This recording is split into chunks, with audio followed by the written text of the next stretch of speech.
जब मैं जेल से रिहा हुआ तो गेट पर एक दर्जन से ज्यादा आलीशान कारें खड़ी थी।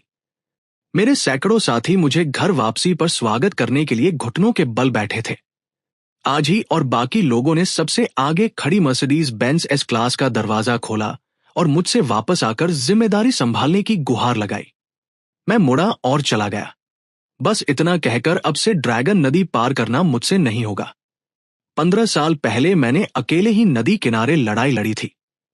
हजारों लोगों का खून नदी के आधे हिस्से को रंग रहा था। दुनिया मुझे ड्रैगन नदी पार करने वाला कहकर पूछती थी। मेरी प्रेमिका जो उस समय गर्भवती थी, जब मुझसे जेल में मिलने आई तब मुझे पता चला कि मैं पिता बनने वाला हूं। मेरे आपराधिक रिकॉर्ड के कारण कोई भी कंपनी मुझे नौकरी पर नहीं रखना चाहती थी। मैं अपनी बेटी से दोबारा मिलने के लिए बेताब था, जिसे मैंने 15 साल से नहीं देखा था। मेरी पत्नी ने शिकायत की कि स्कूल के कैंटीन का मालिक बहुत बुरा है। अक्सर बच्चों को सड़ा हुआ मांस खिलाता था और कई शिकायतों को नजरअंदाज किया गया था। इसलिए मैंने स्कूल के गेट पर डिब्बा बंद लंच बेचने का स्टॉल लगाने का फैसला किया। क्योंकि लंच सस्ते और स्वादिष्ट थे, इसलिए कई छात्रों ने मुझसे लंच खरीदे। हालांकि मेरी बेटी अनान उतनी आज्ञाकारी नहीं थी जितने मैंने सोचा था। इतनी कम उम्र में ही वो कुछ बदमाश लड़कियों के साथ घूमने लगी। मुझे देखते ही वे जोर से हंसने लगी। क्या ये तुम्हारा पिताजी नहीं है जो जेल गया था? चाचा ने सुना था कि तुमने उस समय कबाड़ चुराया था और फिर बिजली का तार काट दिया था और 15 साल तक तुम्हें धोखा दिया था। तुम इतने बदनसीब कैसे हो सकते हो? अनान को बेहद शर्मिंदगी महसूस हुई। वह मेरे पास आई। क्या आप मुझे शर्मिंदा करना बंद कर सकते हैं? आपने मेरे दोस्तों के सामने मेरी बेइज्जती कर दी है। मैंने बहस नहीं की, बस उसे लंच बॉक्स पकड़ा दिया। तुम्हारी मां ने कहा था कि तुमने कैंटीन के खाने की शिकायत की थी। ये सब तुम्हारे पसंदीदा खाना है, यहां से चले जाओ। अनान ने गुस्से में लंच बॉक्स मेरी तरफ फेंक दिया। वो गुस्से से कांप रही थी। मुझे शर्मिंदा मत करो। तुम इस घटिया जुर्म के लिए जेल गए थे। मुझे एक अनाथ बच्चा बना दिया था जिसे तंग किया जाता था। अब जाकर मेरे कुछ दोस्त बने हैं और तुम फिर भी मुझे शर्मिंदा करना चाहते हो। लड़कियों में से एक हंसी और बोली, अंकल, क्या आपने अपील करने के बारे में नहीं सोचा? मेरे भाई ने किसी का पैर तोड़ दिया। जज सिर्फ 3 साल की सजा देते हैं, लेकिन एक मामूली आदमी को 15 साल की सजा दिया। ये तो बहुत मजेदार है। वो फिर से जोर से हंस पड़ी। मेरा असली गुनाह तो यह है कि मेरी पत्नी ने बच्चों को कभी नहीं बताया। मैं किसी को ये नहीं बता सकता कि वह मेरी बेटी है, वरना अनगिनत दुश्मन पैदा हो जाएंगे। मैंने अपने चेहरे से खाने के टुकड़े पहुंचे। जेल जाना कोई गौरव की बात नहीं है। तुम सबको खूब पढ़ाई करनी चाहिए। मैंने एक और लंच बॉक्स निकाला और अनान को दे दिया। उसने दांत पीसते हुए कहा, तुम्हारे जैसे कायर बाप का होना सबसे शर्मनाक बात है। तभी कैफेरिया का मालिक कुछ लोगों को लेकर धमकी भरे लहजे में मेरी तरफ बढ़ा और उसने एक लंच बॉक्स उठाया और उसे जमीन पर पटक दिया। मेरी कैंटीन का धंधा चुराने की कोशिश कर रहे हो, है ना? मैंने तुम्हें बताया नहीं था। अगर तुमने यहां दोबारा लंच बॉक्स बेचने की हिम्मत की तो मैं तुम्हें जान से मार दूंगा। मैं लंच बॉक्स उठाने के लिए नीचे झुक गया। माफ कीजिए, मैं अभी लाता हूं। कैंटीन के मालिक ने मुझे लात मारी। मैंने तुम्हें 2 बार नहीं बताया। अनान ने मुट्ठी कसते हुए मुझे घूरा। मैं जानता था कि वो उम्मीद कर रहा था कि मैं पलटवार करूं, लेकिन मैं अब और लड़ नहीं सकता था। मैंने ईमानदारी से कैंटीन के मालिक से कहा, शिवांग, हम सभी 15 युवान के सेट मील बेचते हैं जो आपके दाम से कम नहीं है। यह आपका धंधा कैसे चुराना हो सकता है? बच्चों को बस कुछ अच्छा खाना चाहिए। क्या आप कह रहे हैं कि मेरी कैंटीन का खाना खराब है? मैं देखूंगा कि आपका खाना कैसा है। इस समूह का लीडर एक हट्टा कट्टा आदमी था। कैफेटेरिया मालिक की बातें सुनकर उसने मेरा स्टॉल पकड़ा और उसे जमीन पर पटक दिया। खाने से भरी कई बड़ी प्लेटें जमीन पर बिखर गई और सारा खाना मुझ पर गिर पड़ा। श्रीवांग नीचे झुके और मेरे बाल पकड़ लिए। दर्जनों माता पिता मुझे देख रहे थे और मेरी शिकायत कर रहे थे, लेकिन वे कुछ नहीं कर सके। अब तुम मुझसे पंगा लेना चाहते हो? क्या तुम्हें पता है कि अंडरवर में मैं कितने लोगों को जानता हूं? श्रीमान वांग, अगर आपको मेरा स्टॉल पसंद नहीं है तो मैं दूर ही रहूंगा। ठीक है। मेरी इस बात से अनान गुस्सा हो गया। तुम डरपोक, तुम कितने कायर हो। चिल्लाते ही लाल बालों वाली बहन ने झट से उसका मुंह ढक दिया और सच में कैफेरिया मालिक ने अनान को घूर कर देखा। जाना चाहते हो? इतनी आसानी से नहीं। पहले मुआवजे की बात करते हैं। मैंने सुना है कि तुम रोज 300 पैकेट बेचते हो। इसका मतलब है कि तुम्हारी वजह से मुझे रोज 300 ग्राहक खोने पड़ रहे हैं। मेरी कीमत 15 युवान प्रति भोजन है, यानी रोज 4,500 युवान। तुम यहां 10 दिन से हो, कुल मिलाकर 45,000 युवान। अभी भुगतान करो। अनान दंग रह गया। श्रीमान वांग, क्या ये दादागिरी नहीं है? कैफे के मालिक ने तिरस्कार भरी मुस्कान के साथ उस हट्टे कट्टे आदमी की ओर मुड़कर कहा, उसने मुझे बहुत नुकसान पहुंचाया है, अब वो मुझे मुआवजा भी नहीं देगा। आप क्या सुझाव देते हैं कि मैं क्या करूं? हट्टे कट्टे आदमी ने नीचे बैठकर जमीन से कटा हुआ सुअर का मांस और हरी मिर्च उठाई। हरी मिर्च से ज्यादा सुअर का मांस था। क्या तुम्हें इस तरह का धंधा करने के लिए सजा का डर नहीं है? उसने कहा और फिर मुझे पीटने लगा। मेरे आसपास के छात्र भी मुझे पिटते हुए देखकर नाराज थे। वे खुद घटिया खाना बेच रहे थे और दूसरों को ईमानदारी से खाना नहीं बेचने दे रहे थे। लेकिन यह दुकानदार सचमुच कायर है। अगर किसी और ने मेरे साथ ऐसा किया होता तो मैं अब तक पलटवार कर चुकी होती। मैंने उठने की कोशिश की, अपने चेहरे से मिर्च का रस पोंछा और आंखें खोली। सबसे पहले मैंने अनान का निराश चेहरा देखा। अब जब कोई तुम्हें पीट रहा है तो तुम पलटवार नहीं करोगी। क्या बात है? छोटी बच्ची, तुम्हें क्या लेना देना? अगर तुमने एक और शब्द कहा तो यकीन मानो, मैं किसी को भेजकर तुम्हें स्कूल से निकलवा दूंगा। नहीं श्रीमान वांग। मैंने झट से दुकानदार का हाथ पकड़ लिया। श्रीवांग, मैं अब जा रहा हूं। क्या आप मुझे मुआवजा देना चाहते हैं? मैं पूरी रकम नहीं दे सकता। आप मुझे अपना लाभ बता दीजिए, मैं आपको उसका मुआवजा दे दूंगा। कैफेरिया मालिक का चेहरा अचानक ठंडा पड़ गया। वो मेरे कान के पास झुककर बोला, क्या तुम्हें लगता है कि मैं बेवकूफ हूं? क्या तुम्हें लगता है कि मैं तुम्हें अपना लाभ बताऊंगा? क्या मैं इस तरह से व्यापार कर भी पाऊंगा? इतना कहने के बाद भी उसे तसल्ली नहीं हुई। कैफे एरिया मालिक ने हाथ उठाकर मेरे चेहरे पर 2 जोरदार थप्पड़ मारे। मुझे दोबारा थप्पड़ पड़ते देख वह चिल्लाई, कब तक तुम इस तरह खुद को शर्मिंदा करते रहोगे? कैफे मालिक अनान से तंग आ चुका था। उसने अधीरता से उसकी ओर इशारा करते हुए अपने बगल में खड़े हट्टे-कट्टे आदमी से कहा, जाओ और उस बदतमीज छोटी लड़की को यहां घसीट कर लाओ। हट्टे-कट्टे आदमी ने मुड़कर अनान की ओर कदम बढ़ाया। लाल बालों वाली लड़की डर के मारे झट से पीछे हट गई और कहने लगी कि अनान से उसका कोई लेना देना नहीं है। मैं घबरा गया और अनान को बचाने की कोशिश की, लेकिन कैफे मालिक ने मेरी कमीज पकड़ ली। मैंने सिर्फ कमीज पहनी हुई थी और उसके खींचने से वो टुकड़े टुकड़े हो गई। मेरा टैटू तुरंत सबके सामने आ गया। क्षतिगर्भ बोधिसत्व हट्टे-कट्टे आदमी की आंखें चौड़ी हो गई। क्या यह नदी पार करते ड्रैगन का टैटू नहीं है? कैफे मालिक हिचकिचाया, फिर आत्मविश्वास से हाथ बढ़ाकर मेरे शरीर पर बने टैटू को रगड़ा। क्या ये कोई अस्थाई टैटू है? उसने उसे जोर से रगड़ा, लेकिन उसे हटाना नामुमकिन था। तुम तो बस सड़क किनारे डिब्बा बंद खाना बेचने वाले एक मामूली विक्रेता हो और खुद को नदी पार करने वाला ड्रैगन कहने की हिम्मत कैसे करते हो? उस हटे-कट्टे आदमी ने दुकानदार से चिंता से पूछा, क्या सच में वो नदी पार करने वाला ड्रैगन है? मैंने सुना है कि वो हाल ही में जेल से छूटा है। कैफे मालिक ने आंखें घुमाई। युंडा ग्रुप की चेयरमैनशिप हमेशा से खाली रही है।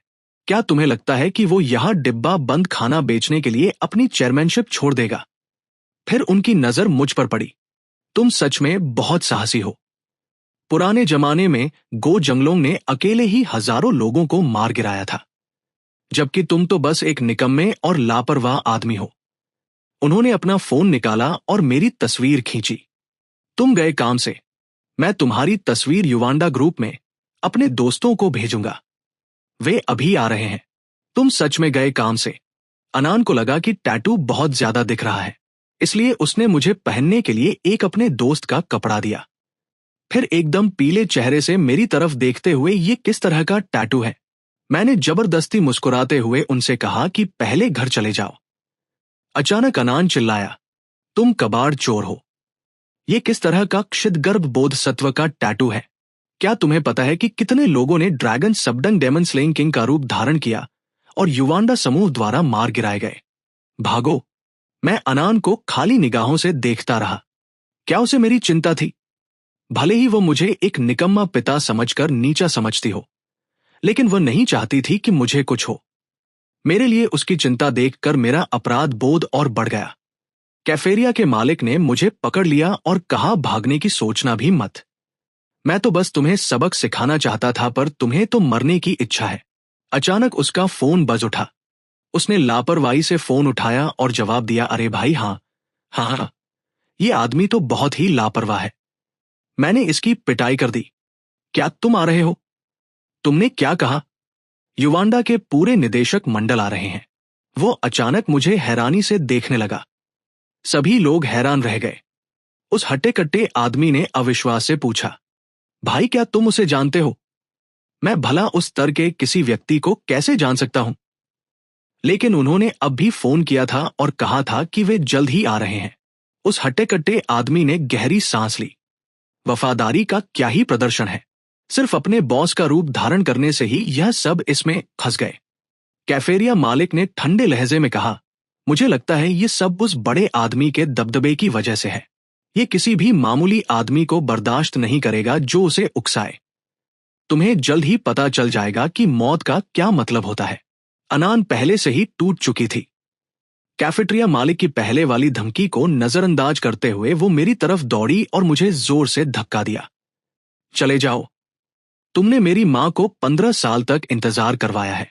क्या तुम चाहते हो कि वो विधवा हो जाए? टूटे हुए अनान को देखकर मुझे अपराध बोध हुआ। ये सब मेरी गलती थी। कमीने, उन्होंने उस मां और बेटी को 15 साल तक सताया है। कृपया किसी को मत बुलाओ।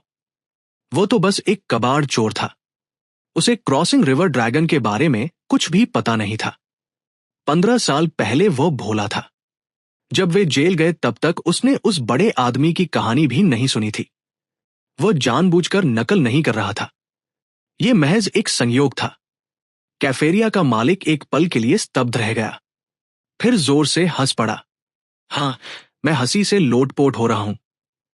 कबाड़ चोरी के लिए जेल, इससे ज्यादा अपमानजनक अपराध और क्या हो सकता है? अनान शर्मिंदा लग रहा था, लेकिन फिर भी उसने मेरा हाथ पकड़ा और मुझे बाहर खींच लिया।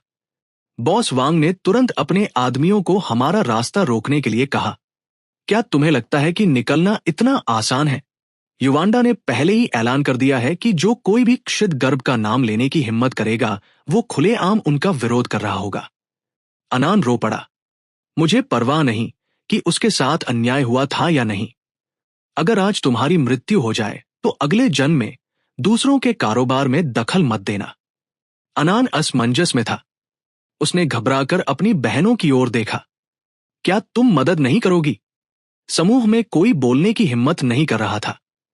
लाल बालों वाली लड़की बोली, क्या हम पक्के दोस्त हैं? अनान दंग रह गई। हमने दोस्ती की कसम खाई है।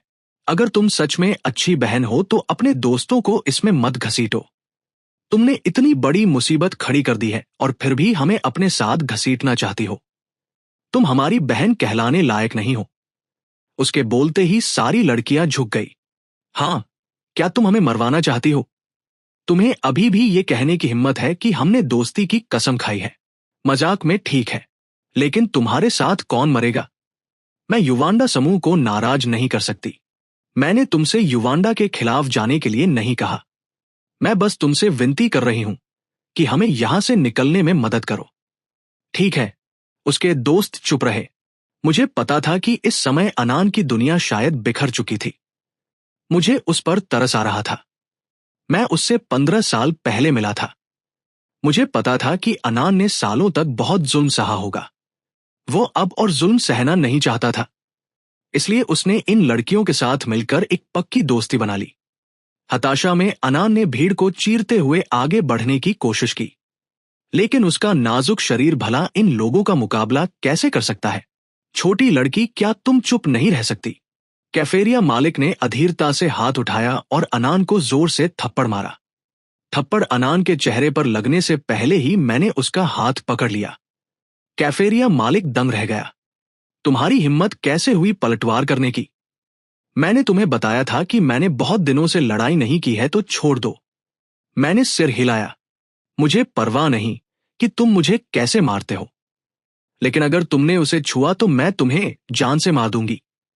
मेरी आवाज बहुत धीमी थी, जरा भी नहीं, लेकिन उसकी कलाई पर मेरी पकड़ की मजबूती ने उसके चेहरे का भाव एकदम बदल दिया। यह सुनकर कैफेरिया मालिक पहले तो हैरान रह गया, फिर मानो उसने दुनिया का सबसे हास्यास्पद मजाक सुना हो। वो घमंडी हंसी हंसने लगा। एक घटिया आदमी जो डिब्बा बंद लंच बेचता है मुझे धमकी देने की हिम्मत करता है। मुझे दिलचस्पी हो रही है और तुम मुझे इस छोटी लड़की को मारने नहीं दोगे, है ना? ठीक है, मैं तुम्हें मारता हूं और देखता हूं तुम मेरा क्या बिगाड़ सकते हो। हालांकि उसकी कलाई मजबूती से पकड़ी हुई थी और वो हिल नहीं सकता था, फिर भी उसका दूसरा हाथ और दोनों पैर हिल सकते थे।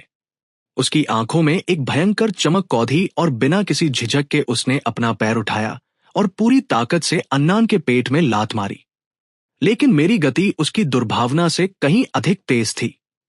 जैसे ही उसने अपना पैर उठाया, समय मानो थम सा गया। मुझे बस उसके गंदे जूते का तलवा और उसका भयभीत चेहरा दिखाई दे रहा था।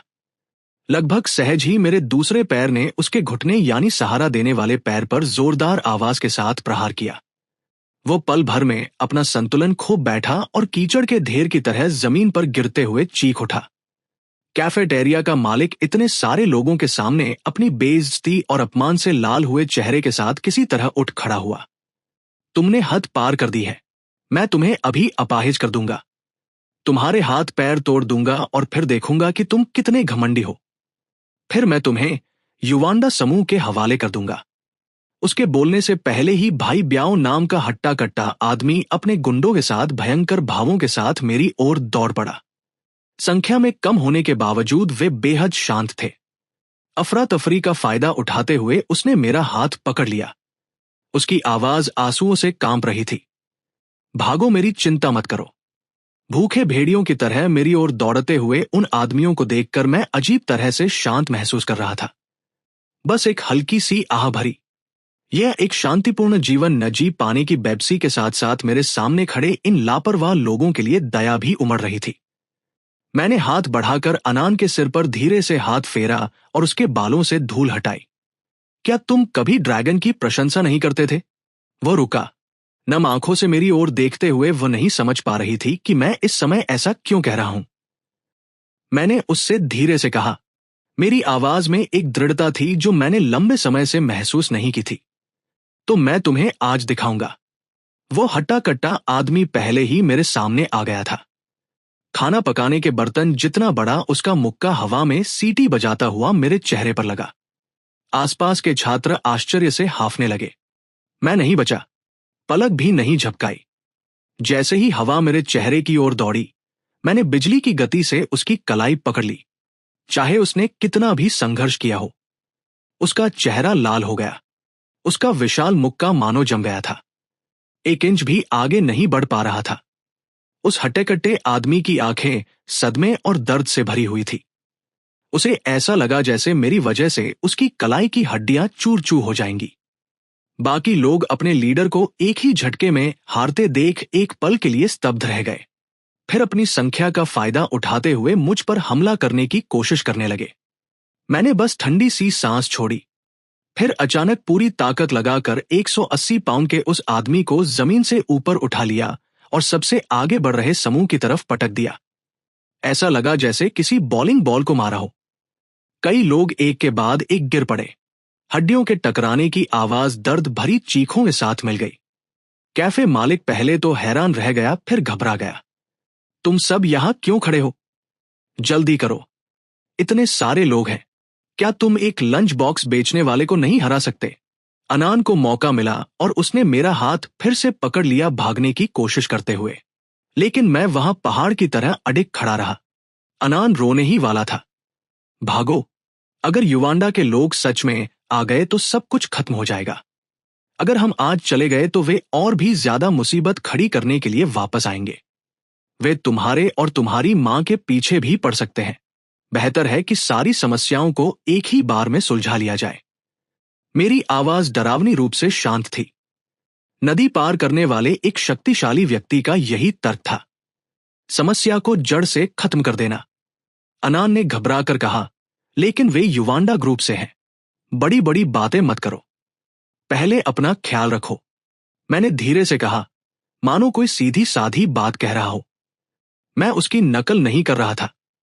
वो पूरी तरह से हैरान था, अविश्वास और उलझन भरी निगाहों से मुझे देख रही थी, मानो मेरे शब्दों में छिपी अपार जानकारी को समझने की कोशिश कर रहा हो। जिस पल मैंने अपनी चाल चली, उसी पल मुझे पता चल गया था, आज मैं इसे और छिपा नहीं सकता। जिस साधारण जीवन की मैं कामना करता था, वो अंततः सिर्फ एक सपना बनकर रह गया। तभी मैंने आह भरी। मेरा दिल कड़वाहट और अपराध बोध से भर गया था। मुझे माफ कर दो, मैंने अनान के आंसुओं से भीगे चेहरे को अपने हाथों में लेते हुए कहा। उसे इस तरह बेतहाशा रोते देख मेरा दिल मानो किसी अदृश्य हाथ से जकड़ा हुआ था। एक चीर देने वाला दर्द। काफिला रुका, दरवाजे एक साथ खुले। काले सूट पहने लगभग 100 आदमी एक गंभीर और प्रभावशाली आभा बिखेरते हुए बाहर निकले। उनके कदम एक समान थे, चेहरे गंभीर थे और वे सीधे मेरी ओर बढ़े। कैफे एरिया का मालिक एक पालतू कुत्ते की तरह उनके पास दौड़ा, इशारे करते हुए और मालिकों की चापलूसी करते हुए। यही वो आदमी है जिसमें हिम्मत नहीं है। इसने बड़े आदमी होने का नाटक करने की हिम्मत की। मैंने कहा, यह अब तक का सबसे बड़ा अपमान है, इसलिए मैं युवांडा ग्रुप की ओर से इसे सबक सिखाना चाहता था। कौन जानता था कि यह आदमी न केवल पश्चाताप नहीं करेगा, बल्कि युवांडा ग्रुप का अपमान भी करेगा, मेरे आदमियों को घायल करेगा और भागने की कोशिश करेगा। वहां मौजूद सभी लोग इस शक्तिशाली आभा से दंग रह गए और आपस में चर्चा करते हुए अपनी उत्तेजना को रोक नहीं पाए। सचमुच युवांडा ग्रुप के किसी व्यक्ति की तरह जीवन जी रहे हैं। इस स्टॉल मालिक का तो बुरा हाल होने वाला है। ये बड़े बड़े लोग जो आमतौर पर सिर्फ वित्तीय खबरों में नजर आते हैं, आज यहां एक नकली कार्यक्रम के लिए इकट्ठा हो गए हैं। ये अविश्वसनीय है। लीडर को देखो। ये सोचना ही हैरानी की बात है कि आज ये सभी बड़े बड़े गैंगस्टर यहां जमा हुए हैं, और वह भी सिर्फ एक धोखेबाज के लिए। यहां जिस तरह का जबरदस्त असर और ताकत दिखाई दे रही है, वो सचमुच चौंका देने वाली है। ये बिल्कुल अकल्पनीय है। जरा उधर देखो। जो आदमी इस पूरे ग्रुप को लीड कर रहा है, वो युवांडा ग्रुप का एग्जीक्यूटिव एनफोर्सर है। एक ऐसा आदमी जिसकी दौलत अरबों में है। मौत को दावत देना बंद करो। तुम्हारी हिम्मत कैसे हुई इस तरह घूरने की? क्या तुम्हें लगता है कि ये भीड़ गली मोहल्ले के उन छोटे मोटे गुंडों की है जो बस दिखावा करते हैं? यहां तो एक गलत नजर भी तुम्हें बहुत बड़ी मुसीबत में डाल सकती है। यहां तक कि वे आवारा लड़कियां भी जो पहले आना के साथ घूमती थी, अब बड़े जोश के साथ अपने फोन निकालकर दूर से हमारी वीडियो बना रही है। उनके लिए इस नजारे को देखना किसी बड़े गर्व की बात से कम नहीं है। आना के उन मतलबी दोस्तों के उलट मेरे भाइयों की नजरें बाकी सभी को नजरअंदाज करती हुई सीधे मुझ पर आकर टिकी।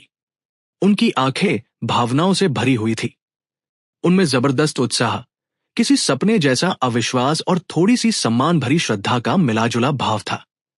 मैंने एक गहरी और भारी सांस छोड़ी।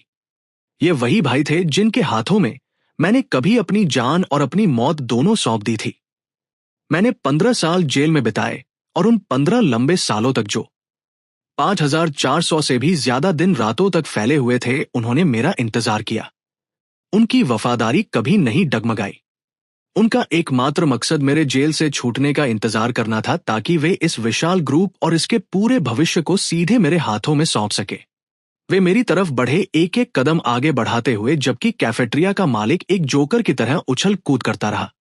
वह उनके सामने लगातार बड़बड़ाता रहा और बिना किसी शर्म के अपने कामों का श्रेय खुद लेता रहा। उसने दावा किया कि अभी कुछ ही देर पहले सिर्फ युवांडा संगठन की इज्जत बचाने के लिए उसने उस आदमी से अपनी पूरी ताकत लगाकर लड़ाई की थी। जरा देखो तो उसकी कितनी बुरी हालत हो गई है। उसने उस आदमी की तरफ इशारा करते हुए शेखी बघारी सिर से पैर तक खाने से सना हुआ। ये सब मेरी ही करामात है जो मैंने अभी उसे पीटा है। आना ने पूरी घबराहट के साथ देखा कि आदमियों का वो डरावना झुंड मेरी तरफ और करीब आता जा रहा था। डर के मारे उस छोटी लड़की ने एक बार फिर अपना दुबला पतला शरीर मेरे आगे कर दिया ताकि मुझे बचा सके। सज्जनों, कृपया मेरी बात सुनिए, उसने मिन्नत की। ये मेरे पिता हैं। इन्हें कई साल पहले जेल भेजा गया था। ये सच है, और ये टैटू इन्होंने ये भी बहुत पहले बनवाया था। इन्होंने ये जानबूझकर किसी की नकल करने के लिए बिल्कुल नहीं बनवाया था। जब से ये जेल से बाहर आए हैं, मैं इनके क्रिमिनल रिकॉर्ड की वजह से इनसे नाराज रहा हूं। इसलिए मैंने हमेशा इनके पास जाने से मना किया है। इसीलिए आज पहली बार मैंने इनका टैटू देखा है। अगर मुझे इसके बारे में पहले पता होता तो मैं कसम खाता हूं कि मैं इन्हें सख्त चेतावनी देता और इनसे इसे हटवा देता। जैसे जैसे आना बोलती गई, उसका डर बढ़ता गया। उसकी आवाज बेकाबू होकर कांपने लगी। फिर भी वो अपनी जगह पर डटी रही, अपनी बाहें ऐसे फैलाए हुए जैसे कोई मुर्गी अपने चूजे को बचाती है, और मुझे अपने पीछे पूरी ताकत से बचाती रही। उसके चेहरे से आंसू ऐसे बह रहे थे जैसे मोतियों की माला टूट गई हो। मेरी मां, उन्होंने सच में इनका इंतजार किया, बिल्कुल अकेले। इतने सालों तक इनका सच में युवांडा संगठन को भड़काने का कोई इरादा नहीं है, और इन्होंने कभी भी गैंगस्टर होने का नाटक करने के बारे में सोचा भी नहीं था। प्लीज, मैं आपसे भीख मांगता हूं, प्लीज बस इन्हें जाने दीजिए। जैसे ही वह बोली, उसके पैर कमजोर पड़ गए और वो घुटनों के बल नीचे गिरने लगी। मेरे दिल में इतना गहरा दर्द उठा कि सांस लेना भी एक तकलीफदेह संघर्ष बन गया। मैं तो यही चाहता कि वो हमेशा मुझसे नफरत करती रहे। मैं उसे मुझसे इतनी ठंडी और व्यंग भरी बातें करते हुए नहीं देख पा रही थी, और ना ही मैं उसे मेरी खातिर खुद को इतना पूरी तरह से नीचा दिखाते हुए देख पा रहा था। फिर उसी पल कैफेटेरिया का मालिक पास ही खड़ा था और अपने मजाक या तानों से आग में घी डाल रहा था। अरे ओ छोटे लड़की, तुम खुद को समझती क्या हो? तुम्हारे घुटने, तुम्हारे आंसू, उनकी कीमत ही कितनी है? जैसे ही उसके मुंह से ये शब्द निकले, युवांडा के हर डायरेक्टर और सीनियर एग्जीक्यूटिव जिनका नेतृत्व एजे कर रहा था, कि चेहरों के हाव भाव अचानक पूरी तरह बदल गए। अचानक पूरी तरह से एक साथ वे सभी एक घुटने पर बैठ गए। एक ऐसा तालमेल भरा कदम जिसे इतनी सटीकता से अंजाम दिया गया था कि ऐसा लगा मानो वे आनंद से सम्मान का इतना गहरा भाव स्वीकार करने की हिम्मत ही ना कर पा रहे हो। उस पल पूरी दुनिया जैसे थम सी गई। वहां मौजूद हर कोई पूरी तरह से हक्का बक्का रह गया। हवा भी जैसे जम सी गई। अपने ऊंचे सिर झुकाकर उन्होंने एक सुर में जवाब दिया। उनकी आवाजें असीम श्रद्धा से भरी थी और भावनाओं के कारण थोड़ी काम भी रही थी। हमारी इतनी हिम्मत नहीं। घटनाओं के इस अचानक जमीन हिला देने वाले मोड़ ने आना को पूरी तरह से स्तब्ध कर दिया। उसका शरीर, जो कुछ ही पल पहले घुटने टेकने के लिए तैयार था, बीच में ही हवा में अटका रह गया। इस बीच कैफेरिया मालिक का चेहरा पीला पड़ गया। उसके गालों से रंग तुरंत उड़ गया और वो बेहद डरावना और पीला दिखने लगा। साहब, जरूर आपसे कोई गलती हुई है। ये तो बस एक ऐसा आदमी है जो डिब्बे वाला खाना बेचता है। इससे पहले कि वह अपनी बात पूरी कर पाता, एजे के दो गुंडे आगे बढ़े और उसे जमीन पर कसकर दबोच लिया। खून से लाल आंखों के साथ एजे दहाड़ आए। तुम खुद को समझते क्या हो? तुम्हारी हिम्मत कैसे हुई ड्रैगन लॉर्ड और सबसे बड़ी उसकी बेटी का अपमान करने की? आज इस धरती पर तुम्हारा आखिरी दिन है। कैफेरिया मालिक इतना ज्यादा डर गया था कि उसकी पैंट ही गीली हो गई। ये तो बस एक छोटी सी गलतफहमी है, वो हकलाते हुए बोला। मैं आनंद के पास गया और धीरे से उसे उठने में मदद की। आना तो सीधा खड़ा हो गई, लेकिन जमीन पर बैठे बोर्ड के सदस्य अभी भी घुटनों के बल ही थे। मैंने अभी तक उन्हें उठने का इशारा नहीं दिया था, इसलिए उनमें से किसी की भी हिलने की हिम्मत नहीं हुई। आनंद ने मुश्किल से अपनी आवाज निकाली, और एक ऐसी आवाज में जो किसी सपने जैसी लग रही थी, उसने हैरानी से आंखें फाड़कर पूछा, तो क्या वह सच में नदी पार करने वाले ड्रैगन की बेटी है? मुझे माफ करना बेटी, मैंने जवाब दिया। पिताजी ने ये बात तुमसे बहुत लंबे समय तक छिपा कर रखी। उसने अपनी आंखें और बड़ी की, वे आंखें जो हूबहू उसकी मां जैसी थी, और मुझसे पूछा, तो क्या ये सच है? 15 साल पहले वाली वह कहानी जिसमें तुमने अकेले सिर्फ एक तलवार के दम पर 1000 आदमियों का सामना किया था और आधी नदी को खून से लाल कर दिया था। आखिर एक अकेला आदमी 1000 लोगों का सामना कैसे कर सकता है? यह सच है। बस जरा इंतजार करो जब तक मैं इस आदमी से निपट ना लूं। उसके बाद मैं तुम्हें पूरी कहानी सुनाऊंगा। मैंने कैफेटेरिया के बॉस पर तिरछी नजर डाली, जो इस समय एक मरे हुए कुत्ते की तरह जमीन पर पड़ा हुआ था। मेरे भाई तुरंत मेरा इरादा समझ गए और उसे घसीटकर मेरे पास ले आए, जहां तक उस विशालकाय और क्रूर आदमी भाई ब्याह की बात थी। वह तो बहुत पहले ही डर के मारे गूंगा हो चुका था। कुछ ही पल पहले वह एक बहुत ही खतरनाक इंसान लग रहा था, लेकिन अब उसके पैर कमजोर पड़ गए थे और वो हवा में कांपते हुए पत्ते की तरह बेकाबू होकर थरथरा रहा था और इस अफरा तफरी का फायदा उठाकर वहां से खिसकने की जी जान से कोशिश कर रहा था। लेकिन वह बस इतना ज्यादा डरा हुआ था कि कुछ कर ही नहीं पा रहा था। शायद उसने अतीत में अनगिनत बुरे काम किए थे, शायद वह भी कई लड़ाइयों में शामिल रहा था। फिर भी कुछ चीजें, कुछ नाम ऐसे होते हैं जो तलवारों की किसी भी लड़ाई या खून खराबे से कहीं ज्यादा डरावने होते हैं जितना उसने कभी देखा या अनुभव किया हो। जिस पल उसे मेरी असली पहचान पता चली, उसी पल उसका मनोबल पूरी तरह से टूट गया था। जब कोई इंसान इतने गहरे डर की गिरफ्त में आ जाता है तो उसका शरीर उसका कहना मानना छोड़ देता है। घुटनों का कांपना या लड़खड़ाना एक स्वाभाविक शारीरिक प्रतिक्रिया होती है। उसने शुरू में आजाद होकर भागने की बहुत कोशिश की, लेकिन उसके पैर धीरे धीरे और कमजोर होते गए और आखिरकार वह जमीन पर घुटनों के बल गिर पड़ा। पूरी तरह से हताश होकर वह पागलों की तरह अपने ही पैरों पर मुक्के बरसाने लगा और उनसे मिन्नतें करने लगा कि वे उसे थामे रखें ताकि वो अपनी जान बचाने के लिए भाग सके। लेकिन ये सब बेकार गया। मेरे सामने खड़े होकर वह अपने पैरों पर खड़े होने की हिम्मत भी खो चुका था। मेरे भाइयों ने उसे पहले ही बड़ी आसानी से दबोच लिया था और उसे सीधे मेरे सामने घसीट लाए थे। मेरी नजर भीड़ पर घूमी और आखिर में उस लाल बालों वाली लड़की शियावली पर आकर टिक गई। बाकियों को भी यहां ले आओ, मैंने हुक्म दिया। वो लाल बालों वाली लड़की जो कुछ ही पल पहले मुझ पर गालियां बरसा रही थी, जैसे ही हमारी नजरें मिली पूरी तरह से जम गई। उसके चेहरे पर जो गर्व भरी जीत का भाव था वो पल भर में ही डर में बदल गया। इससे पहले कि वह कोई प्रतिक्रिया दे पाती, आसपास की भीड़ दहशत में पीछे हट गई, ऐसे बिखर गई जैसे किसी महामारी से भाग रही हो। पल भर में वे पूरी तरह से अकेले पड़ गए। किसी की भी हिम्मत नहीं हुई कि वह उनके बीच में पड़े। सिर झुकाए और शरीर कांपते हुए उन्हें मेरे सामने घसीटा गया। जब उन्हें मेरे सामने लाकर रोका गया तो वो लाल बालों वाली लड़की खुद को और संभाल नहीं पाई। अंकल नहीं, मेरा मतलब आपका मजाक उड़ाना नहीं था। मैं तो बस आना के साथ मजाक कर रही, हम तो मुंह बोली बहनें हैं, है ना? प्लीज मेरे लिए कुछ अच्छा बोल दीजिए। आनान ने उसकी तरफ एक ठंडी, बिल्कुल ही अनजानी नजर से देखा। किसने कहा कि हम बहनें हैं? कुछ ही पल पहले मैं कुत्ते की तरह तुमसे भीख मांग रही थी कि बस एक बार मेरी मदद कर दो। फिर भी तुमने मुझे मजाक और ताने के अलावा कुछ नहीं दिया, और अब तुम मेरी बहन होने का दावा कर रही हो। मैंने तुम में से हर एक को ठीक वैसा ही देख लिया है जैसे तुम असल में हो। एजे मेरे पास आया और बहुत ही विनम्र भाव से खड़ा हो गया। भाई लॉन्गिनडीड, बेवकूफों से हम कैसे निपटे? मैंने कैफेटेरिया के मालिक की तरफ देखा। वो पूरी तरह से ढीला पड़ गया था, जैसे मिट्टी का कोई बोरा हो। डर के मारे वह बुरी तरह कांपने लगा। भाई लॉन्ग नहीं, चेयरमैन लॉन्ग। मुझे सच में कोई अंदाजा नहीं था कि आप कौन हैं।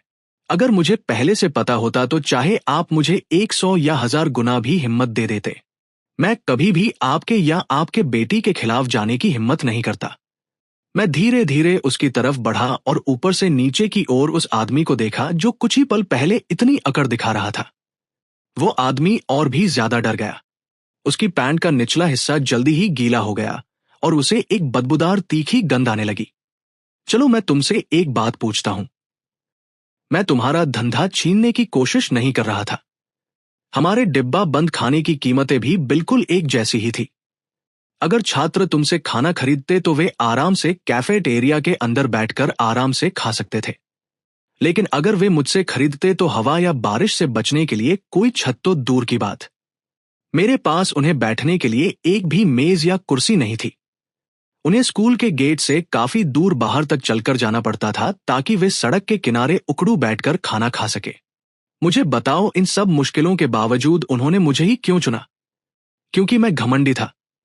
मैंने अपनी अंतरात्मा के खिलाफ काम किया। मुझे जो भी सजा मिले मैं उसका हकदार हूं। मैं गलत था। लॉर्ड ड्रैगन, मुझे सच में अपनी गलती का एहसास हो गया है। तुम्हें अपनी गलती का एहसास नहीं हुआ है। तुम्हें बस इस बात का एहसास हुआ है कि तुमने एक ऐसे इंसान से पंगा ले लिया है जिससे पंगा लेना तुम्हें बहुत भारी पड़ सकता है। अभी तुम्हारी जुबानी माफी जिंदा रहने की एक बेताब कोशिश से ज्यादा कुछ नहीं है। ये बस उस सजा से बचने की एक चाल है जो तुम्हें मिलकर ही रहेगी। अजय खाने के स्टॉल पर मची अफरा तफरी के बीच गया और जमीन पर बिखरे खाने को नीचे देखा। भाई लोग, तुमने पहले दावा किया था कि तुम रोज 300 डिब्बे वाला खाना बेचते हो। क्या ये खाना गलती से जमीन पर गिर गया? क्या तुमने सच में इसके पैसे दिए थे? कैफेटेरिया का मालिक इस सवाल को ऐसे लपक गया जैसे कोई डूबता हुआ आदमी किसी सहारे को पकड़ लेता है। मैंने ये सब खरीदा था। मैंने देखा कि भाई लॉन्ग वहां खड़े होकर खाना बेचने में कितनी मेहनत कर रहे थे, इसलिए मैंने खास तौर पर यह सारा खाना खरीद लिया ताकि अब दुकान जल्दी बंद करके थोड़ा आराम कर सके। बिना किसी भाव के चेहरे के साथ मैंने पूछा, तो फिर क्या तुम्हें अब भी उम्मीद है कि मैं तुम्हें मुआवजे के तौर पर वो 45,000 युवान दूं? डर के मारे बॉस वांग जमीन पर सिर झुकाकर माफी मांगने लगा। नहीं नहीं नहीं, बिल्कुल नहीं। मैं अंधा हो गया था। जब मैंने एक असली दिग्गज को देखा तो उसे पहचान नहीं पाया। मैंने तुम्हें कुत्ते की नजर से देखा। मैं तुमसे भीख मांगता हूं। अपनी दरियादिली दिखाते हुए मुंह जैसे छोटे आदमी की गलतियों को नजरअंदाज कर दो। बस मुझे एक कीड़े की तरह समझ कर जाने दो। प्लीज मुझे बख्श दो। ठीक है, क्योंकि तुमने इसे खरीदा है तो तुम ही इसे खाओ। वह हैरान होकर जम गया। एना ने भी जमीन पर खाने के ढेर की ओर इशारा किया और हैरानी से पूछा, ये सब खाना है? एक एक निवाला। अजय की आंखों में एक चमक कौधी। उसने उस आदमी के शरीर पर जोरदार लात मारी और दहाड़ा। क्या जो खाना हमारे भाई लॉन्ग ने अपने हाथों से बनाया है, क्या वो तुम्हारे खाने लायक नहीं है? है, बिल्कुल है। मैं इसे अभी खाऊंगा। कैफेटेरिया का मालिक लड़खड़ाते हुए खाने के ढेर की ओर भागा जो अब मिट्टी और कंकड़ पत्थरों से मिल चुका था, और सचमुच एक भूखे आवारा कुत्ते की तरह दिखते हुए जमीन पर रेंगते हुए उसे खाने लगा। वो पागलों की तरह मुट्ठी भर भर कर खाना अपने मुंह में ठूंस रहा था और बड़े बड़े भूखे निवालों में उसे निगल रहा था। मैंने उससे बेपरवाही से पूछा, इसका स्वाद कैसा है? मुंह में खाना भरे हुए वो खुशामद करते हुए बड़बड़ाया, ये बहुत स्वादिष्ट है, सचमुच बहुत स्वादिष्ट। जब ये इतना ही स्वादिष्ट है तो तुम आराम से बैठकर इसे पूरा खत्म क्यों नहीं कर देते? बॉस वांग की हरकतें अचानक थम गई। मामा मामा मालिक, यहाँ 300 लोगों का खाना है। मैं भला इसे पूरा कैसे खत्म कर सकता हूं? ये सुनते ही मेरे भाई तुरंत गुस्से से आग बबूला हो गए। खत्म नहीं कर सकते हैं? कोई बात नहीं, हम तुम्हारी मदद करेंगे। उनके मुंह से ये शब्द निकलते ही मेरे दो भाई आगे बढ़े और बेरहमी से बॉसवांग का सिर खाने के ढेर में नीचे की ओर दबा दिया। उसके मुंह से बस दबी दबी सिसकने जैसी आवाजें ही निकल पा रही थी। मैंने पास खड़े उन हट्टे कट्टे गुंडों पर नजर डाली, भाई प्याओ जैसे लोग जो उतने ही ज्यादा डरे हुए थे। तुम लोग इसके साथी हो, है ना? क्या तुम लोग इसकी मदद करने के लिए आगे नहीं आओगे?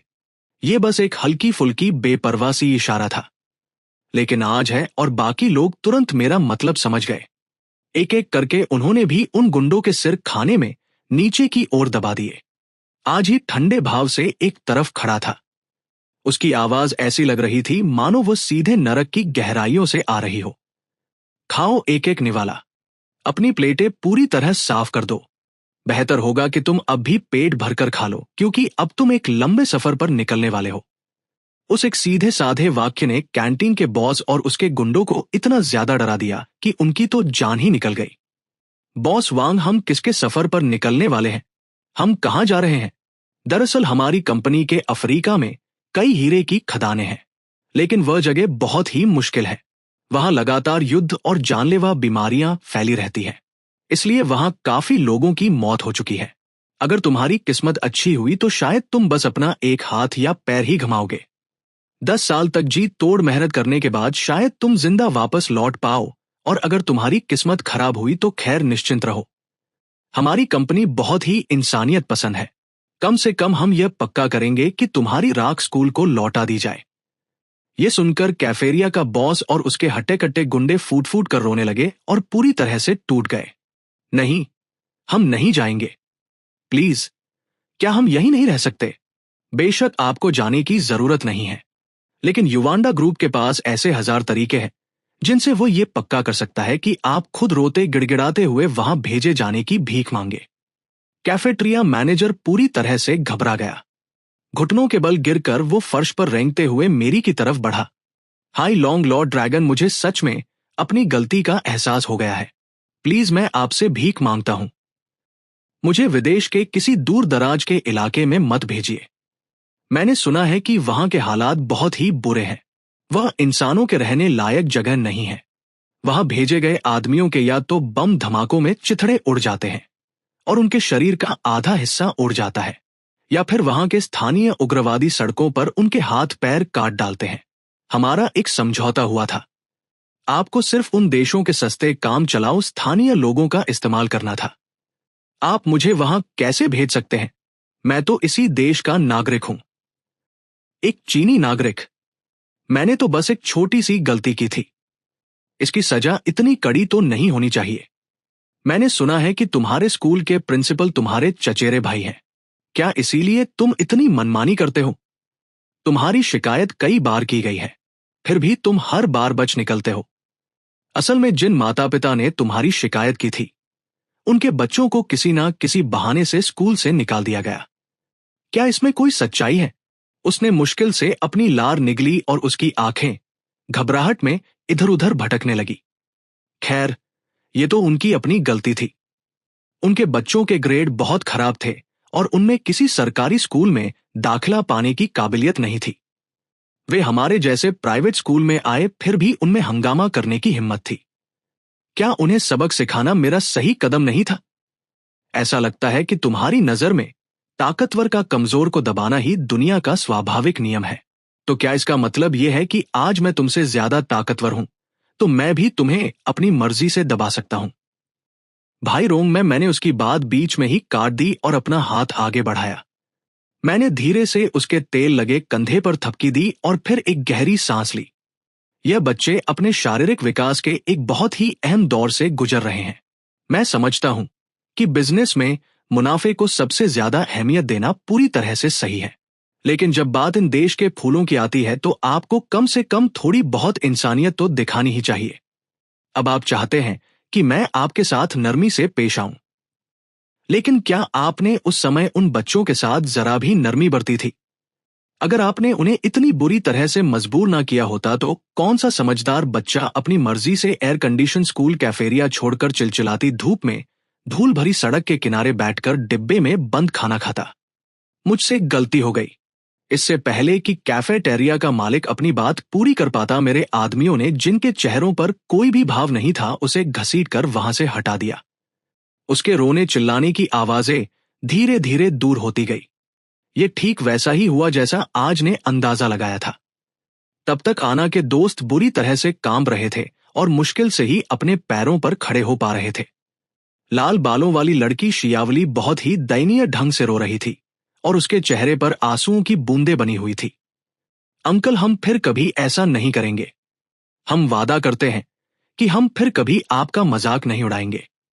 मैंने अपना हाथ बढ़ाया और धीरे से उसके बालों पर हाथ फेरा।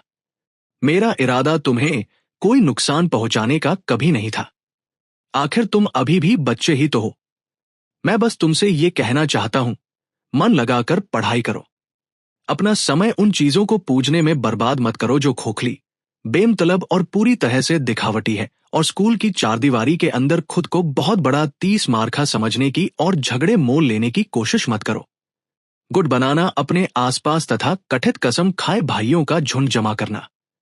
तुम्हें शायद लगता होगा कि तुम बहुत बड़े तोप हो, कि तुम बहुत दबंग और प्रभावशाली दिखते हो, लेकिन मैं तुम्हें एक बात बता दूं, जिस पल तुम असली दुनिया में कदम रखोगे, ये बुरी आदतें, सड़कों का ये तथाकथित कायदा तुम्हारी जिंदगी को पूरी तरह बर्बाद करने के सिवा और कुछ नहीं करेंगी। वो बेकाबू होकर कांपने लगा। उसकी आंखों से आंसू और नाक से बलगम बह रहा था। अगर तुम अब भी मेरी बेटी से मिलने और उसके साथ घूमने आना चाहते हो तो पहले अपने उन भद्दे बदनामी वाले बालों को वापस किसी सामान्य रंग में रंग लेना। ठीक है? वो सिसकते हुए सिर हिलाया। उस पल वो अपने अंदर उमड़ रहे डर और शर्म को और दबा नहीं पाया। उसके पैर सुन्न पड़ गए और वो घुटनों के बल जमीन पर गिर पड़ा। मैंने एक गहरी सांस ली और उन पर और ध्यान नहीं दिया। चुपचाप जमीन पर पलटे हुए ठेले को साफ करने के काम में जुट गया। मैंने हमेशा एक सादा और गुमनाम जिंदगी जीने का इरादा किया था। अगर उन्होंने मुझे बार बार उकसाया ना होता, अगर उन्होंने बार बार मेरी सहनशीलता की सीमा पार ना की होती, तो मैं कभी भी दोबारा इस तरह खुद पर लोगों का ध्यान खींचना नहीं चुनता। यह देखकर कि मैं खुद झुककर वो गंदगी साफ कर रहा हूं। मेरे आदमी तुरंत मेरी तरफ दौड़े आए और चीजों को वापस ठीक करने में मेरी मदद करने लगे। जब मैं सफाई कर रहा था, तो मैंने आज ही से पूछा, बाहरी लोग मुझसे इतना डरते क्यों हैं?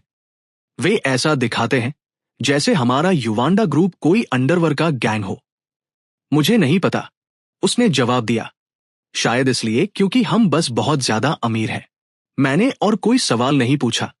जब ठेला पूरी तरह से ठीक ठाक हो गया, मैंने आना को हाथ हिलाकर इशारा किया, जो अभी भी अपने ख्यालों में खोई हुई थी कि वह मेरे साथ घर चले। आनंद चुपचाप मेरे बगल में चलता रहा और बीच बीच में पीछे मुड़कर देखता रहा, क्योंकि हमारे पीछे अभी भी बिना कोई आवाज किए और जाने से इनकार करते हुए आज का लगभग 100 आदमियों का ग्रुप चल रहा था, जो सबसे वफादार अंगरक्षकों की एक टुकड़ी की तरह लग रहे थे। मैंने उसे वो अकेला बेंटो बॉक्स थमा दिया, जो उस मुश्किल घड़ी में पूरी तरह से सुरक्षित बचा रह गया था। कितनी अफसोस की बात है, मैंने कहा, वो बेंट हो जो मैंने असल में तुम्हारे लिए बनाया था। मैंने तो चावल के ऊपर गाजर और हरी मटर को बड़े प्यार से सजाकर दिल का आकार भी बनाया था। आनंद ने वो भारी बेंटो बॉक्स ले लिया और अपनी आंखों के कोनों में बचे हुए आंसू पोंछ लिए। मुझे सच में लगा था, मुझे लगा था कि आज हम मर जाएंगे। उसने धीरे से कहा, तुम्हें मुझे पहले ही बता देना चाहिए था कि तुम एड्रिवर ड्रैगन हो। मैंने उसकी तरफ देखा और प्यार से पूछा, तुम वहां इतने डरे हुए थे, तो फिर तुम बार बार मेरे आगे क्यों आ रहे थे? उसने अपना सिर झुका लिया। उसकी आवाज भावनाओं से भर गई थी। चाहे मैं तुमसे कितनी भी नाराजगी क्यों ना रखूं इस बात के लिए कि तुम 15 सालों तक मेरी जिंदगी से गायब रहे, लेकिन आखिर तुम मेरे पिता ही तो हो। तुम वही इंसान हो जिसके इंतजार में, जिसकी यादों में मेरी मां ने वे सारे दिन और रातें बिता दी। मैं गहरी राहत महसूस करते हुए मुस्कुराया। पिछले 15 साल मैं तुम्हारे और तुम्हारी मां के लिए एक अच्छा पिता और पति नहीं बन पाया, लेकिन अब से मैं तुम दोनों को कभी छोड़कर नहीं जाऊंगा। आनंद थक गया था। वह सड़क के किनारे रखे एक पत्थर के टुकड़े पर बैठकर अपने पैरों को आराम देना चाहती थी। मैंने जल्दी से अपनी जेब से एक टिश्यू निकाला और उसके लिए उस पत्थर के टुकड़े से धूल को बड़े ध्यान से पोंछ दिया। जब वह बैठ गया तो मैंने उसके लिए उसका बंटू बॉक्स भी खोल दिया। मैंने उसे चॉपस्टिक्स थमा दी और एक पिता के तौर पर वो सब कुछ करने की कोशिश की जो मुझे करना चाहिए था, ताकि पिछले 15 सालों की कमी को पूरा कर सकूं। आनंद ने चॉपस्टिक्स तो ले ली, लेकिन उसने तुरंत खाना शुरू नहीं किया। मुझे बताओ, उसने पूछा, उस समय असल में हुआ क्या था? वह पूरी कहानी जिसमें तुमने अकेले ही 1000 आदमियों का सामना किया था। मैं वो सुनना चाहता हूं। आनंद की आंखों में देखते हुए जो जिज्ञासा और तारीफ दोनों से भरी हुई थी। मैं खुद को अतीत की यादों में खोया हुआ पाया। 15 साल पहले मेरे भाइयों, आज और बाकी साथियों, और मैंने बिल्कुल जीरो से शुरुआत की थी और उस चीज की नींव रखी थी जो आगे चलकर युवांडा ग्रुप बनने वाला था। मेरे भाई आज और बाकी साथी और मैंने मिलकर बिल्कुल जीरो से शुरुआत की और एक ऐसी कंपनी की नींव रखी जो आगे चलकर युवांडा ग्रुप बनी। हम बस ईमानदारी से अपना काम करना चाहते थे और अपने परिवारों का पेट पालने के लिए रोजी रोटी कमाना चाहते थे। लेकिन उस समय का सामाजिक माहौल आज जैसा शांत बिल्कुल नहीं था। उस पूरे इलाके पर एक ताकतवर अपराधी गैंग का राज चलता था। जब उन्होंने देखा कि हमारा काम खूब खल खूल रहा है, तो उन्होंने बार बार लड़ाई हथकंडे अपनाकर हमारे काम में दखल देने की कोशिश की और हमारे भाइयों को चोट पहुंचाई। हम सब उनसे दिल से नफरत करते थे और उन पर पूरी ताकत से हमला करने के लिए बेताब थे। एक ऐसी लड़ाई जिसमें जान भी जा सकती थी। फिर भी मैंने अपने भाइयों को याद दिलाया कि हम सबके परिवार हैं, जिनकी हमें देखभाल करनी है। ऐसे खूंखार अपराधियों से सीधे सीधे भिड़ने का मतलब होगा अपनी जिंदगी बर्बाद कर लेना। इसके बजाय मैंने तर्क दिया, हमें इस सिद्धांत पर चलना चाहिए कि चोरों को पकड़ने के लिए उनके लीडर को पकड़ो। मैं अकेला जाकर उनके बॉस को खत्म करूंगा। आनंद ने मुश्किल से अपनी आवाज और सिर हिलाया। मुझे पता है, मैंने अपनी मां की सहेलियों से तुम्हारी कहानी दबी जुबान में सुनी है कि कैसे तुम्हें तब तक परेशान किया गया जब तक तुम बिल्कुल बेबस होकर एक कोने में नहीं सिमट गए। जवाब देने के लिए तुमने पर्चियां निकालकर यह तय करने का फैसला किया कि कौन उस आत्मघाती मिशन पर जाएगा। एक ऐसा काम जिसमें जान जाने की 99% संभावना थी और वह पर्ची तुम्हारे ही नाम निकली। मैंने आना से पूरी ईमानदारी से बात की। सच तो यह है कि उस मिशन पर जाने से पहले, उस जानलेवा पर्ची को निकालने से भी पहले मैं डर और आशंका से भरा हुआ था। मुझे चिंता थी कि अगर मैं मारा गया तो किसी की जान लेने का भारी कर्म दोष मेरी आत्मा को शांति नहीं देगा और ना ही मुझे दोबारा जन्म लेने देगा। इसीलिए मैंने खुद को क्षित गगर्भ बोधिसत्व की तस्वीरों से पूरी तरह लपेट लिया था और प्रार्थना की थी कि बुद्ध की कृपा मेरे पापों को धो देगा और मुझे अगले जन्म में फिर से इंसान के रूप में जन्म लेने का मौका देगा। मैंने अनान को बिना कुछ छिपाए 15 साल पहले हुई उन घटनाओं का हर खूनी ब्यौरा सुनाया, जिसमें यह भी शामिल था कि कैसे मैंने अपने शरीर के चारों ओर लोहे की मोटी मोटी चादरों की कई परतें कसकर बांध ली थी, क्योंकि ऐसी योजना से मेरी आवाजाही बहुत सीमित हो जाती। इसलिए मैंने एक तरीका अपनाया, शायद थोड़ा अजीब लेकिन निश्चित रूप से असरदार। मैंने खुद को उस युद्ध के मैदान की रेत में दफना लिया जहां से मेरे दुश्मन को गुजरना ही था। मैंने सांस लेने के लिए बस एक पतली नली बाहर छोड़ रखी थी। जब आखिरकार उसका काफिला वहां पहुंचा तो वो अपनी गाड़ी से बाहर निकला और पेशाब करने लगा। ठीक मेरे सिर के ऊपर खड़े होकर सही मौका देखते ही मैंने अपनी चाकू ऊपर की ओर जोर से मारी, जो उसके कमर के नीचे के हिस्से में जा लगी और उसे बुरी तरह घायल कर दिया। फिर मुझे एक कड़वी सच्चाई का सामना करना पड़ा। मैं अकेला खड़ा था उस रेतीले मैदान में, हजारों पागल गुंडों के सामने बस एक अकेला आदमी। मुझे ठीक ठीक याद नहीं कि मुझे कितनी बार चाकू मारा गया। मुझे बस वह भयानक दर्द याद है जो मेरे पूरे शरीर में फैल रहा था और खून की भारी मात्रा बह जाने के कारण होने वाला वह चक्कर जैसा एहसास। शुरू में मेरे हमलावर हैरान थे कि मैं इतना दर्द कैसे सह पा रहा हूं, लेकिन फिर किसी ने मेरे कपड़े फाड़ दिए, जिससे चादर जैसी धातु की परतें दिखाई देने लगी, जिन्हें मैंने मध्य युगीन शूरवीर के कवच की तरह अपने शरीर पर लपेट रखा था। गुस्से से पागल होकर उन्होंने तो यहां तक कोशिश की कि रेत के गड्ढे में मौजूद भारी मशीनों लोडर्स को चालू करके मुझे कुचल कर मार डाले। खुशकिस्मती से पुलिस ठीक समय पर पहुंच गई और मैं बच गया। उस दिन से लोग मुझे नदी पार करने वाला ड्रैगन कहने लगे। फिर भी उस नाम के लिए मुझे भारी कीमत चुकानी पड़ी। आत्मरक्षा में जरूरत से ज्यादा बल प्रयोग करने और एक बड़ी लड़ाई में शामिल होने के आरोप में मुझे 20 साल की जेल की सजा सुनाई गई। जेल की सलाखों के पीछे पहुंचकर मुझे लगा कि मेरी जिंदगी अब खत्म हो चुकी है, पूरी तरह से वीरान और खाली। जब तक कि तुम्हारी मां मुझसे मिलने नहीं आई और उसने मुझे बताया कि हमारा एक बच्चा होने वाला है, तभी मेरी जिंदगी में फिर से रोशनी आई, ताकि मैं अपनी आंखों से तुम्हें बड़ा होते देख सकूं। मैंने जेल के अंदर रहते हुए भी पूरी लगन से सुधार कार्यक्रम में हिस्सा लिया। आखिरकार मुझे एक आदर्श कैदी के तौर पर पहचान मिली और मुझे तय समय से 5 साल पहले ही रिहा कर दिया गया। ये सब इसलिए किया ताकि मैं वो दिन न चूक जाऊं जब तुम बड़ी होकर एक समझदार इंसान बनोगी। अनान ये सब सुनकर पूरी तरह से मंत्रमुग्ध हो गई। लेकिन क्यों? मां ने इन इतने सालों में मुझे इस बारे में कभी कुछ क्यों नहीं बताया? ओह, तुम कितनी भोली बच्ची हो। वो एक बहुत ही बेरहम अपराधी गैंग था। एक ऐसा गैंग जो किसी की जान लेने से भी नहीं हिचकिचाता था। हम भला उसके बारे में बात करने की हिम्मत कैसे कर सकते थे? हमें इस बात का बहुत डर था कि उनके बचे हुए लोग हमसे बदला लेने के लिए हमारे दरवाजे पर आ जाएंगे। हमने तो आज और दूसरों को भी तुम्हारी मां की आर्थिक मदद करने की हिम्मत नहीं करने दी। तुम्हारी असली पहचान बताने की तो बात ही छोड़ो। हमें बस इस बात का बहुत डर था कि कहीं तुम पर और तुम्हारी मां पर कोई आफत ना आ जाए। तो फिर अब जब तुम वापस आ गए हो तो भी मुझे सच क्यों नहीं बता रहे? मैंने अपने पीछे खड़े भाइयों के समूह की ओर इशारा करते हुए पूछा, जो अभी भी चुपचाप हमारे पीछे पीछे चल रहे थे। क्या तुम्हें पता है कि 15 साल बीत जाने के बाद भी हर कोई आज भी मुझे अपना चेयरमैन मानकर पूरे दिल से मेरा साथ क्यों देता है? आज जो हमारे पीछे चल रहा था आगे आया, मिस, उसने कहना शुरू किया। ऐसा इसलिए है क्योंकि उस समय भाई लॉन्ग के मन में कोई भी स्वार्थी विचार नहीं था। हम में से हर किसी के बुजुर्ग माता पिता थे जिनकी देखभाल करनी थी और छोटे छोटे बच्चे थे जिन्हें पालना था। जब वह जेल चले गए और हम उनके निजी सामान को देख रहे थे, तब हमें पता चला कि उन्होंने जानबूझकर उस जानलेवा संकट से जुड़े पैसों के मामले में हेरफेर की थी।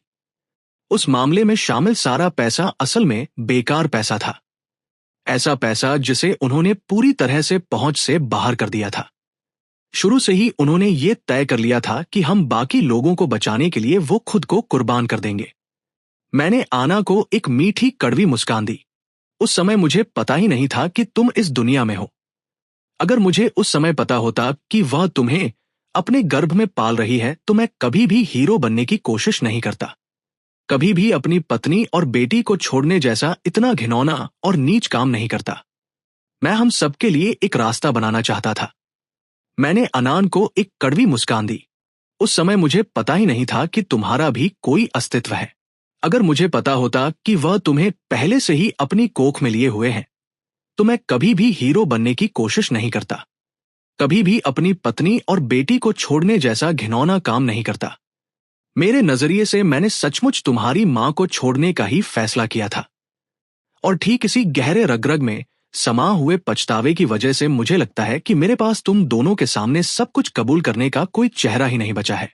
ठीक है, अब तुम सब मेरा पीछा करना बंद करो, वापस जाओ और तुरंत कंपनी के मामले संभालें। आज का रवैया तनावपूर्ण और अजीब हो गया। उसने मदद के लिए मिस आनान की ओर गिड़गिड़ाते हुए देखा। भाई लॉन्ग युवांडा वापस जाने से इसलिए मना कर रहे हैं क्योंकि वो वफादारी और भाईचारे को बहुत ज्यादा अहमियत देते हैं। लेकिन 15 साल पहले हम कमजोर और छोटे थे और उनकी पनाह में छिपने पर मजबूर थे ताकि हमें उनकी सुरक्षा मिल सके। अब 15 साल बाद आखिरकार हमारी बारी आई है कि हम इस भारी एहसान का बदला चुकाएं। प्लीज मिस आनान, भाई लॉन्ग को मनाइए कि वो युवांडा वापस जाए और पूरी बागडोर अपने हाथ में ले। माथे पर बल डालते हुए मैंने पक्के इरादे से कहा, तुम सबको यहां से जाना होगा। मैंने उस समय जो कुछ भी किया था उसके बदले में तुमसे किसी भी तरह के एहसान की उम्मीद नहीं की थी। अचानक आनान बोल पड़ी। उसकी आवाज में थोड़ी झुंझलाहट थी। डैड, मैं एक अमीर बाप की बेटी बनना चाहती हूं। मैं हक्का बक्का रह गया। आना बहुत ज्यादा बेचैन हो गई। वो खड़ी हुई मेरा हाथ पकड़ा और मुझे जोर जोर से झोरने लगी। मुझे कोई परवाह नहीं, मैं तो बस एक अमीर बच्चा बनना चाहता हूं। तुम 15 साल जेल में रहे और तुमने मां और मुझे पहले ही 15 साल तकलीफें दी है। अब जब लोग हमारे दरवाजे पर आकर तुम्हारा एहसान चुकाने की पेशकश कर रहे हैं तो क्या एक अमीर लाड प्यार वाली औरत की तरह जीना बहुत बढ़िया नहीं होगा? उसने पूछा। लेकिन यह तो एक आदमी के उसूलों और इज्जत का मामला है, अपने भाई के लिए खड़े होने का। मैं इसे पैसों में कैसे तोल सकता हूं या इसे किसी इनाम के तौर पर कैसे कबूल कर सकता हूं? उसने अपने आंसू पोंछे। उसकी आंखों में अचानक नफरत की एक ऐसी झलक दिखाई दी जो मैंने पहले कभी नहीं देखी थी। मुझे तुम्हारी भाईचारे की बातों या तुम्हारी मर्दाना इज्जत से कोई लेना देना नहीं है। अगर तुमने आज इसे ठुकरा दिया तो मैं तुमसे हमेशा के लिए नफरत करूंगी। इसका मतलब यह होगा कि अपने बेतु के घमंड की खातिर तुमने खुद ही मां और मेरे दोनों के लिए एक आराम भरी खुशहाल जिंदगी जीने का मौका बर्बाद कर दिया। मैं हिचकिचाया, मेरा दिल अंदरूनी कशमकश से टूट रहा था। कुछ देर बाद मैंने अपनी बेटी की पक्की नजर से नजर मिलाई। आखिर में मैं आज और दूसरों की तरफ मुड़ा और कहा, अगर तुम सच में मेरा एहसान चुकाना चाहते हो तो क्या तुम उस स्कूल की कैंटीन को खरीदने का कोई तरीका ढूंढ सकते हो और मुझे उसे चलाने दे सकते हो? ये सुनकर मेरे भाई तुरंत गुस्से से भर गए। भाई लॉन्ग, एक मामूली सी स्कूल कैंटीन ये तुम्हारी शान के बहुत नीचे है। यह तुम्हारी हैसियत की बेइज्जती है। इसके बजाय ये कैसा रहेगा? हमारे युवांडा ग्रुप की अलग अलग जगहों पर कुल 25 कर्मचारियों की कैंटीनें हैं।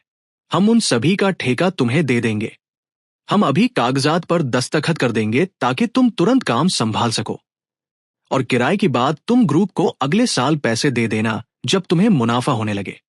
क्या इसका मतलब यह नहीं होगा कि तुम मुझे यह सब मुफ्त में दे रहे हो? मैंने पूछा। भाई लॉन्ग, हम ऐसे भाई हैं जिन्होंने एक साथ मौत का सामना किया है, फिर ऐसी छोटी मोटी बातों पर क्यों बहस करना? मैं एक बार फिर मना करना चाहता था, लेकिन जिस पल मैंने आना की आंखों में उम्मीद भरी चाहत देखी, मैं अपनी उस बची खुची मर्दाना इज्जत को जिसे मैं अभी चिपका हुआ था बस एक तरफ रख सका। कुल 26 कैफेरिया के कैटरिंग कॉन्ट्रैक्ट हासिल करने के एक महीने बाद मैंने सामान ढोने के लिए एक पुरानी गाड़ी खरीदी।